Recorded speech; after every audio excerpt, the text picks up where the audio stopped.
विद्वता। वास्तविक विद्वता मतलब विद्वान जिहड़ा व्यक्ति विद्वान हुंदा है उहदे बारे च अज भगवान गल कर रहे हैं कि जदों अर्जुन ने सारियां गल्लां कर लियां भगवान नाल अपना अपना अपना ज्ञान सारा भगवान नूं देता कि प्रभु ये जरा युद्ध है, ये युद्ध विचों कुछ निकलन वाला नहीं सिवाय पाप दे, सिवाय पाप दे इहदे चों कुछ नहीं निकलना। तो मैं ये समझदा कि मैं इस युद्ध विच क्यों लग रहा, मैनूं युद्ध च लगन की जरूरत की है। युद्ध करांगा हज़ारां लोग मारे जाणगे, और लोग मारे जाणगे ते मैनूं की मिलेगा? अगर इन्ने लोगों नूं मार के, अगर इन्ने अपने रिश्तेदारां नूं मार के, अपने बजुर्गों नूं, अपने गुरुजनां नूं सारे नूं मार के मैं राज भोग भी लवांगा तो मैनूं की लाभ होना? कोई लाभ नहीं होना। इस करके अर्जुन इन्ना फैडअप हो गया, उन्हें कहा कि हे भगवान, हे गोबिंद, और मैं युद्ध नहीं करना चाहता, मैं इहदे तो बहुत परेशान हाँ इस गल तो कि सारे लड़ो मरो मारो, तो मैं युद्ध नहीं करना चाहता। तो भगवान ने कहा कि भगवान ਉਹਦੀ गल सुन के, ਉਹਦਾ ज्ञान सुन के, ਉਹਦੇ ਕੋਲੋਂ बहुत सारा ज्ञान सुनिया, और ज्ञान सुन के भगवान जो है बड़े हैरान हो गए कि मूर्खों वाला ज्ञान कितों लैके आया, ये मूर्खों वाला ज्ञान कितों बोल रहा। हाँ, तो क्योंकि भगवान ਉਹਦੇ मित्र सी, ਉਹ भगवान दी वास्तविकता ਨੂੰ जानदा सी, इस करके उन्हें अपने आप ਨੂੰ क्योंकि सरेंडर करता भगवान दे अगे, और क्या कि मैं हुण बिल्कुल कन्फ्यूज हो गया, मैनू नहीं समझ आती भी मैं की करा, मैं युद्ध करा कि ना करा। मेरे अंदर जिहड़ी शक्ति है, जिहड़ी ताकत है, वो सारी मैं खो दी है, मैनू समझ नहीं आती पई। मैं युद्ध करन तो पिछे हट गया, और मैं अपना जिहड़ा हथियार है वो उन्होंने थले, अपने धनुष नूं थले रख दिता। मेरा युद्ध करन दा मन नहीं हैगा, इस करके क्योंकि मेरे अपने ही सारे रिश्तेदार, अपने ही सारे भाई बंधु, अपने ही बुजुर्ग, अपने ही गुरुजन सारे मेरे नाल युद्ध करन लई खड़े हैं, मैं किन्हां नाल युद्ध करन लगा, क्यों करन लगा? इस करके वो बड़ा दुखी हिरदे नाल अर्जुन ने अपने अपने आप नूं कहंदे होया कि हे कृष्णा, मैं युद्ध नहीं करांगा, मैं युद्ध नहीं करांगा, मैं इहदे नालों चंगा कि मैं सब कुछ त्याग के मैं छड़ छुड़ के सब जंगल च चले जावां, मैनूं युद्ध नहीं करना। तो कृष्ण ने जदों इहो जिहियां गल्लां सुनियां, कृष्ण कहन लगे यार तू की कर रहा है, तू कित्थों पागला नहीं है, पागलां वाला ज्ञान कित्थों लै के आया, बचकाना ज्ञान कित्थों लै के आया? तो भगवान क्योंकि ਉਹਦੇ मित्र सी, क्योंकि उन्हें देखो युद्ध करन तो पहला किनू मंगया सी? भगवान नूं ही मंगया सी। दुर्योधन ने भगवान की सारी सेना मंग लई, और अर्जुन ने कहा कि मैनू सिर्फ भगवान चाहिए, मैनू होर कोई नहीं चाहिए। एक भगत जिहड़ा वै, भगत का काम की हुंदा? भगत का काम हुंदा कि सारे संसार छड्ड के केवल भगवान नूं वरण करे, भगवान नूं वरे, और जिहदे वाल भगवान हुंदे आ उहदे वाल सारी जित उहदे वाल हुंदी, सब कुछ उहदे वाल हुंदा। भगवान दे अलावा कोई होर ऐसी शक्ति है ही नहीं जिहड़ी कि सानू सुख दे सके। तो इस करके क्योंकि वो मित्र सी और भगवान नूं मंगया सी उन्हें, और मित्र दे रूप विच उन्हें की कीता कि उन्हें भगवान नूं अपना स्वामी स्वीकार कर लिया। उन्हें कहा कि मैं देखो हुण, क्योंकि वो जानता सी कि भगवान जिहड़े है संपूर्ण ज्ञानवान है, और भगवान मैनू वो ज्ञान दे सकते हैं जिहदे नाल मेरा उद्धार हो सके, जिहदे नाल मैं सही रस्ते ते चल सका। मैं युद्ध करा या ना करा, मैं डिसीजन नहीं लै पा रहा, लेकिन उन्हें भगवान को कहा कि मैं तुहानू अपना गुरु स्वीकार करना, हुण तुसीं मैनू जो आग्ञा करोगे मैं वो करांगा, तुसीं मैनू आग्ञा करो मैं की करा। तो शिष्य बन गया, जो शिष्य बन गया, क्योंकि भगवान देखो, भगवान ऐसे है कि कोई अगर प्रेम पूर्वक भगवान नूं जो भी बनाना चाहता है, भगवान बनने लई तैयार। कोई अगर भगवान नूं अपना पुत्र बनाना चाहता है, भगवान पुत्र बनने नूं तैयार है। कोई अपना सखा बनाना चाहता है, सखा बनने नूं तैयार है। कोई अपना स्वामी बनाना चाहता है, भगवान स्वामी बनने नूं तैयार है। भगवान हर तरीके नाल साडे भावां दे अनुसार अपने आप नूं ਭਗਤ ਦੇ ਅੱਗੇ ਸਮਰਪਿਤ ਕਰ ਦਿੰਦੇ, ਭਗਵਾਨ ਸਮਰਪਿਤ ਕਰ ਦਿੰਦੇ। ਜਦੋਂ ਭਗਤ ਭਗਵਾਨ ਦੇ ਪ੍ਰਤੀ ਸਰੈਂਡਰ ਕਰ ਦਿੰਦਾ, ਜਦੋਂ ਭਗਤ ਭਗਵਾਨ ਦੇ ਪ੍ਰਤੀ ਸਮਰਪਣ ਕਰ ਦਿੰਦਾ, ਤਾਂ ਭਗਵਾਨ ਵੀ ਆਪਣੇ ਆਪ ਨੂੰ ਉਹਨੂੰ ਦੇਣ ਲਈ ਤਤਪਰ ਰਹਿੰਦੇ, ਹਰ ਵੇਲੇ ਤਤਪਰ ਰਹਿੰਦੇ। तो सारियां दे स्वामी है, क्योंकि सारे संसार दे स्वामी भगवान है, सारी सृष्टि भगवान दी है, सारा संसार भगवान दा है। इस करके भगवान दा जरा स्टेटस है, जरा पद है, वो हमेशा सर्वश्रेष्ठ है, उस तो ऊपर किसी का कोई पद नहीं है।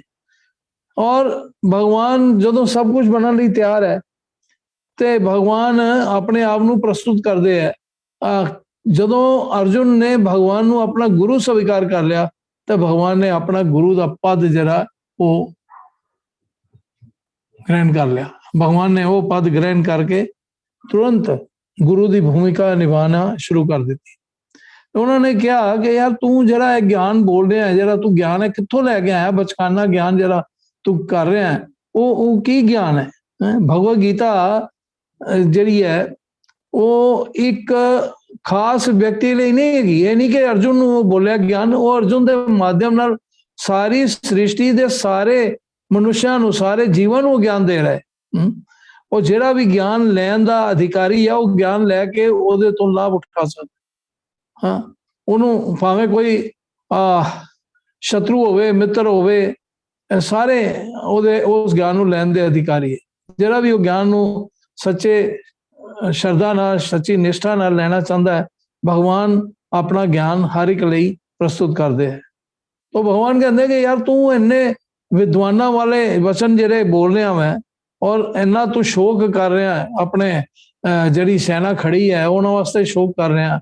वो सेना दे विच तेरे रिश्तेदार भी है, तेरे मामे चाचे ताए, हाँ, तेरे वड्डे बुजुर्ग, तेरे गुरुजनों, सारे सेना तेरे खिलाफ खड़े है, और तू उस लड़ाई तो पिछे हट रहे हैं इस करके कि मैं इन्हों का वध किस तरह करा, मैं इन्हों किस तरह मारा, ये तो सारे मेरे अपने हैं, मैं इन्हों किस तरह मारा।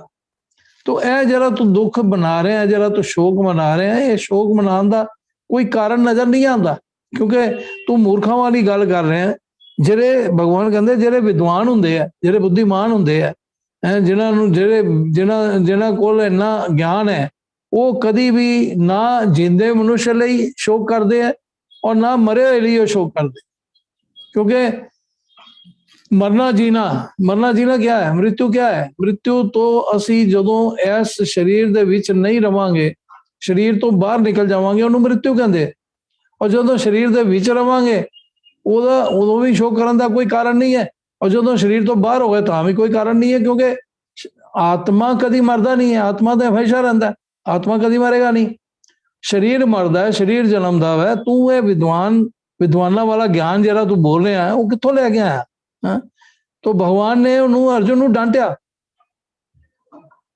मूर्ख। वो कहते मूर्ख, तू ये ज्ञान कित्थों लैके आया? हाँ? ये ज्ञान तेरे मतलब का नहीं है, तू केड़ी गल करदा मैं?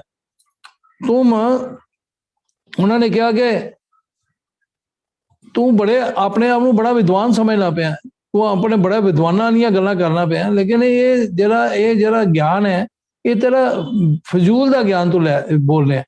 ये ज्ञान का कोई औचित्य नहीं है। जिहड़ा बंदा जानता है कि शरीर जरा है, शरीर की है, आत्मा की है, जरा ये जानता है, जिन्हों पता है शरीर अलग चीज है, आत्मा अलग चीज है, आत्मा का शरीर ना कोई संबंध नहीं है। वो किसी भी तरीके नाल, किसी भी सूरत विच वो शरीर लई चाहे वो जीवित होवे या मरिया होवे, शरीर जीवित होवे या मरिया होवे, वो कभी दुख नहीं मनाता, कभी शोक नहीं करता। हाँ, तो अर्जुन का तर्क ऐसी कि राजनीति या समाज नीति या राजनीति दोनों की अपेक्षा की वड्डी गल की है, धर्म जरा वो अधिक महत्व है। तो साडे लिए धर्म का महत्व, धर्म की है, धर्म भगवान की आज्ञा है। भगवान जो कहेंगे वो साडा धर्म है। भगवान जो जिस गल नूं रिकोगनाइज करते हैं वो साडा धर्म है। भगवान जिस गल नूं नहीं मानते वो साडा धर्म नहीं है। तो जरा धर्म असी समझने हैं, तो भगवान ने तो साफ किया, सर्वधर्मान परित्यज्य मामेकम शरणम व्रज अहम तो हम सर्व पापेभ्यो मोक्षयामि मां शुचा। तो भगवान ने तो स्पष्ट किया कि सारे जिन्होंने तू धर्म समझना, मैं वो धर्म कुछ नहीं है, धर्म वो है जो मेरी आज्ञा। तू मेरे प्रति अपने आप ਨੂੰ ਸਮਰਪਿਤ ਕਰ, ਤੂੰ ਇਹ ਗੱਲਾਂ ਨੂੰ ਛੱਡ। ਇਸ ਕਰਕੇ ਇਹ ਆਤਮਾ ਔਰ ਪਰਮੇਸ਼ਵਰ ਦਾ ਗਿਆਨ धार्मिक सूत्रों तो अधिक महत्वपूर्ण, आत्मा और परमेश्वर का ज्ञान धर्म तो भी ज्यादा इंपॉर्टेंट, क्योंकि आत्मा कौन है? आत्मा भगवान का, परमेश्वर का नित्य दास है। अगर असी उस वृत्ति दे विच अपने आप को पाने आ कि असी भगवान के दास हाँ और साडा इको ही काम है भगवान की सेवा करना, दूसरा कोई काम है ही नहीं साडा। जो इको ही काम है तो फिर असी भगवान की सेवा को छड्ड के असी अपनी बुद्धि लगा के निर्णय किसी भी चीज़ का, किसी भी विद्या का, किसी भी विद्वान होंदा असी अपना निर्णय नहीं ले सकते। असी साडा इको ही निर्णय होना चाहिए है कि भगवान की आज्ञा का पालन करना। इस करके ये ज्ञान अज्ञान है जे असी भगवान के ज्ञान नूं अपनाते नहीं। जे असी भगवत गीता के ज्ञान नूं नहीं अपनाते तो वह अज्ञान है। हाँ, क्योंकि जीव जरा वै विद्वान इन्ना नहीं है कि वो अपने आप समझ आए कि मैं सही रस्ते ते जा रहा या गलत रस्ते ते जा रहा। उन्होंने समझ नहीं आती मैं कित्थे खड़ा वां, मैनूं की करना चाहिए की नहीं करना चाहिए। अगर जीव ये समझ आए अपने आप तो फिर गुरु की जरूरत की है, फिर भगवान की जरूरत की है। भगवान मतलब गुरु का पद जिहड़ा भगवान ने संभालिया है उसका मतलब ही यहो है कि असी नहीं समझ पा रहे कि सानूं की करना चाहिए। जीवन दीयां जिन्नियां भी प्रॉब्लम आंदियां उन्होंने असी अपने आप नहीं सुलझा सकते। सानू गुरु की हमेशा आवश्यकता रहिंदी है जिहड़ा सानू इस दुविधा तो बाहर कढ़ सके कि साडा कर्तव्य की है, साडा फर्ज की है, असी की करना है और की नहीं करना। जे असी ये नहीं जानते तो इसका मतलब असी मूर्ख हाँ, असी सही ज्ञान नूं नहीं जानते। और जिहड़ा आदमी सही ज्ञान नूं नहीं जानता वो अपने आप नूं शेखी बिगाड़ के अपने आप नूं बहुत वड्डा विद्वान कहे तो होर वड्डी मूर्खता है। इहो ही गल हुई कि अर्जुन अपने आप को शेखी बिगाड़ के बहुत बड़ा विद्वान साबित करने लई भगवान को अपना ज्ञान दे रहा सी। तो भगवान वो सारा ज्ञान सुन के भगवान बड़े आश्चर्यजनक ढंग नाल उन्होंने कहते यार तू ज्ञान कित्थों लैके आया, ये मूर्खां वाला ज्ञान तू कित्थों लैके आया? ये ज्ञान तो अज्ञान है, मूर्खां का ज्ञान है। असल विच ज्ञान तो यह है कि आत्मा कदी मरदा नहीं है और आत्मा का एक कर्तव्य है कि आत्मा श्री कृष्ण का दासता स्वीकार करे, कृष्ण के प्रति अपने आप को हमेशा कृष्ण के प्रति अपने आप को हमेशा समर्पित रखे। अगर तू कृष्ण के प्रति, अगर तू मेरे प्रति समर्पण नहीं करता, अगर तू गुरु के प्रति समर्पण नहीं करता तो तेरा सारा ज्ञान अज्ञान है, तेरा सारा ज्ञान मूर्खों वाला ज्ञान है। और वो जरा ज्ञान है उस ज्ञान नाल तू कभी भी सुख और शांति प्राप्त नहीं कर सकता। सुख और शांति प्राप्त करने का सूत्र यही है कि इस संसार च रहिंदे होए असीं अगर सुख चाहते हैं, अगर असीं शांति चाहते हैं तो सानू की करना पएगा? सानू भगवान की आज्ञा का पालन करना पएगा। सानू अपने आप को इस स्तर ते लियाना पएगा कि असी भगवान दे नाल अपने शाश्वत संबंध को समझ सकीए। और शाश्वत संबंध को, क्योंकि शरीर जिहड़ा वै शरीर जन्म प्राप्त करता है, फिर शरीर मर भी जाता है, विनाश भी जिहड़ा पैदा होया उहदा वो मरेगा भी, क्योंकि जदों पैदा होंदा है उहदी मृत्यु भी नाल ही पैदा होंदी है। वो कदों मरेगा? वो मरेगा, वो कभी बच नहीं सकता। पता शरीर जिहड़ा वै वो इन्ना महत्वपूर्ण नहीं है। असी शरीर को महत्वपूर्ण समझने हैं, शरीर महत्वपूर्ण नहीं है जितनी के महत्वपूर्ण आत्मा है। इससे करके सानू आत्मा के स्तर ते जीन लई गुरु की जरूरत है, भगवान की जरूरत है। भगवान ने गुरु का पद संभालिया, वो भगवान को समझना चाह रहा है कि मैनू दसो कि मैं की करा, मेरा की कर्तव्य है, मेरा मनुष्य मैं बनया तो मेरा की कर्तव्य है। मैं इत्थे आत्मा जिहड़ी है शरीर दे विच आई है, इनू मैं अगर नहीं समझ पा रहा तो मेरी विद्वता सारी बेकार है। मैं विद्वान हो के भी विद्वान नहीं है। विद्वान का कर्तव्य है कि विद्वान ये जाने असली विद्वता की है कि मैं जाना कि मैं की हाँ, मेरा अस्तित्व की है। मेरा अस्तित्व है मैं भगवान की सेवा लिए बनया वा। ये शरीर मैनू मिले भगवान की सेवा वास्ते मिले हुआ। मैनू होर किसी काम वास्ते नहीं मिलिया। और मैं भगवान की सेवा च अगर अपने शरीर को नियुक्त करना, अपने शरीर नाल संबंधित हर वस्तु को भगवान की सेवा च अगर समर्पित करना, तो मेरा ज्ञान ज्ञान है, वरना वो सब अज्ञान है, वो सब अज्ञान है। तो मैं अज्ञान दे दायरे दे विच घूमना पिया। मैं क्यों अपने आप को मूर्ख बना के भगवान की अवहेलना कर रहा, हाँ, भगवान की अवहेलना कर रहा। मैं भगवान की अवहेलना करांगा तो मेरा कोई भी लाभ नहीं होने वाला, मेरा कोई भी लाभ नहीं होने वाला। इस करके मेरा मुख्य लाभ यो ही है कि मैं भगवान की आज्ञा का पालन करा। मैं भगवान जो कहेंगे उन्होंने मैं समझ के मैं अपने जीवन च लगावा, और मैं भगवान की सेवा च अपने आप को नियुक्त करा। जो मेरा स्वरूप है, जिवेरे स्वरूप होए कृष्णेर नित्य दास।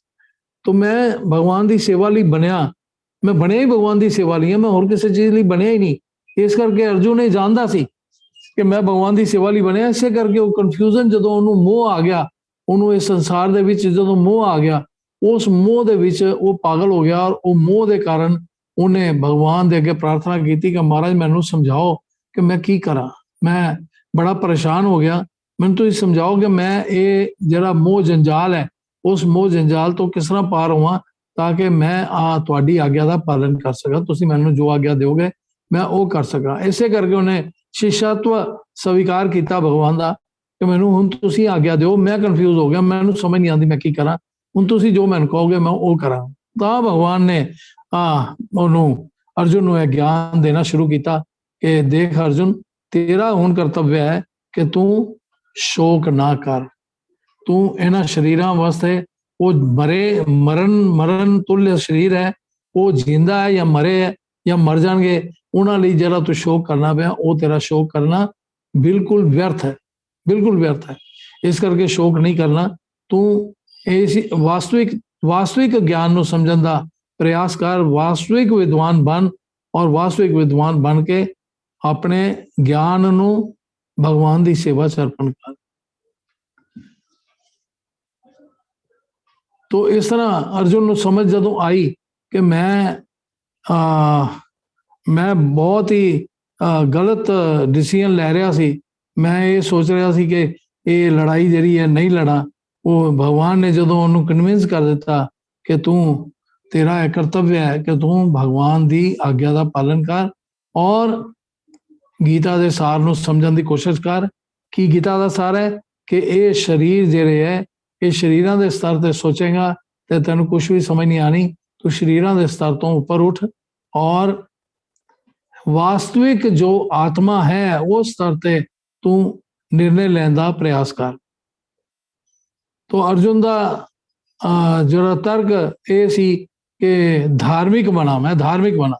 तो साढ़े लिए धार्मिक बनना उतना महत्वपूर्ण नहीं है। साढ़े लिए धार्मिक बनना, धार्मिक वृत्ति की है, धार्मिक वृत्ति है सब तो वड्डी धार्मिक वृत्ति है, सब तो वड्डी सोच है कि सानू असी कृष्ण भावना भावित बनीए। अगर कृष्ण भावना भावित नहीं है तो साढ़े धर्म की कोई वैल्यू नहीं है, साढ़े धर्म की कोई वैल्यू नहीं है। साढ़े धर्म की कोई वैल्यू है कि असी कृष्ण भावना अमृत नूं अपना लीए। कृष्ण भावना अमृत नूं अपना लांगे तो साड़ी वैल्यू है, वरना असी जो भी ज्ञान लैके अपने नाल घूमने पाए हैं वो केवल वो जिहा ज्ञान है जिस तरह एक गधे दे पिठ दे उत्ते सोने दी इट्टां ला दे दो, उन्होंने की फर्क पैंदा? सोने दी इट्टां ला दे दित्तियां तो उन्होंने की फर्क है? वो सोने दी इट्टां भी उहदे लई भार है, उहदे लई लोहे दी इट्टां भी भार है, उहदे लई मिट्टी दी इट्टां भी भार है, वो तो बोझा ही ढो रहा ना।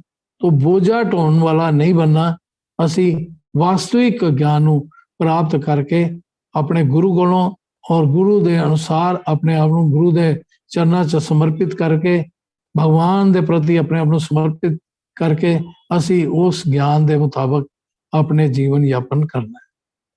हरे कृष्णा कृष्णा कृष्णा हरे हरे, हरे राम राम राम हरे हरे। बहुत बहुत धन्यवाद।